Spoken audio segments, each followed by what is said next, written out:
সব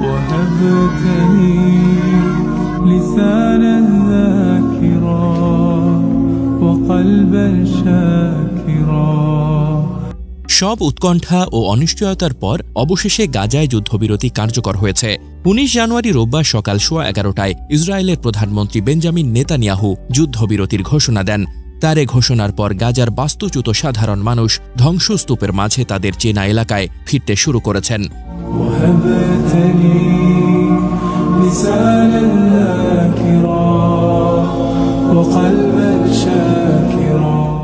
যুদ্ধবিরতি কার্যকরের মাত্র ১৫ মিনিট পরই গাজায় ত্রাণবাহী ট্রাক ঢুকতে শুরু করে। জাতিসংঘের সহায়তা বিষয়ক কর্মকর্তা জোনাথন হুইটাল জানিয়েছেন, এই ট্রাকগুলোতে গমের ময়দা ও জরুরি খাদ্য সহায়তা ছিল। জাতিসংঘের খাদ্য সংস্থা জানিয়েছে, ত্রাণবাহী ট্রাকগুলো উত্তর দিকে জিকিম এবং দক্ষিণ দিকে কেরেম শালম সীমান্ত দিয়ে প্রবেশ করেছে। অন্য কিছু ট্রাক রাফা সীমান্ত দিয়ে গাজায় পৌঁছেছে। WFP জানিয়েছে, যুদ্ধের আগে যেখানে প্রতিদিন গড়ে ৫০০টি ত্রাণবাহী ট্রাক গাজায় যেত, সেখানে যুদ্ধের সময় এই সংখ্যা কমে দাঁড়ায় মাত্র ৪০-এ। এখন যুদ্ধবিরতি অনুযায়ী প্রতিদিন ৬০০টি ট্রাক প্রবেশের অনুমতি রয়েছে। যুদ্ধবিরতির পর বাস্তুচ্যুত ফিলিস্তিনিরা তাদের গ্রামে ফিরছেন। কোনো কোনো পরিবার গাড়িতে, আবার কেউ পায়ে হেঁটে ফিরে যাচ্ছেন।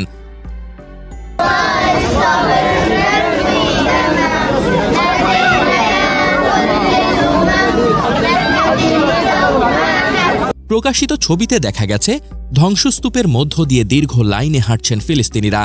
এক বৃদ্ধ ফিলিস্তিনি বলেন, আমার বাড়ি ধ্বংস হয়ে গেছে, কিন্তু আমি এই মাটি ছেড়ে যেতে পারবো না, এখানে আমার শিকড়।